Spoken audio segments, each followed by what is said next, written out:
পারিবারিক, সামাজিক, বংশীয় মানুষের মধ্যে কোনো গুণাগুণ থাকে, যেটার মধ্যে সে বেড়ে উঠে, বড় হয়। কারো থেকে কিছু নেওয়া, ছোটবেলা থেকে নেওয়াই দেখছে, দেওয়া দেখে নাই। সেও হুজুর হইলে সে নেওয়াই শিখবে, দেওয়া শিখবে না।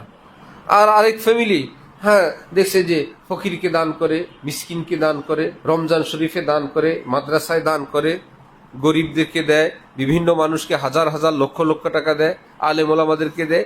এই ঘর থেকে একজন তালেবে আলিম হলো, সে কি কারো থেকে নেওয়া শিখবে না দেওয়া শিখবে? এই বেচারাকে এই মহল্লার লোকেরা বেসকি দিলে ইমামতির ভয় পাবে না? কি বেসকি দিবে? বেসকি দেওয়ার আগেই তো নিজের দাঁত মুখ সব বন্ধ হয়ে যাবে, যা আল্লাহ কারে বেসকি দিব। তো আগে থেকেই পাশাপাশি মুসলিম সমাজ এবং রাষ্ট্র ব্যবস্থা, যেই শ্রেণীর আলিমই হোক, তিনি তো কষ্ট করে মেহনত করে অনেক বিদ্যা অর্জন করলেন, আলিমে দ্বীন হলেন।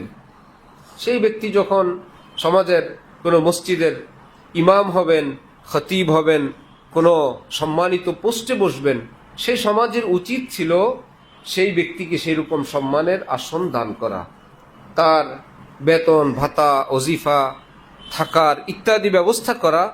এতেও তার জীবনেও পরিবর্তন আসতো এবং এই দৃশ্য দেখে সমাজের অন্যদেরও মন মানসিকতার পরিবর্তন ঘটতো।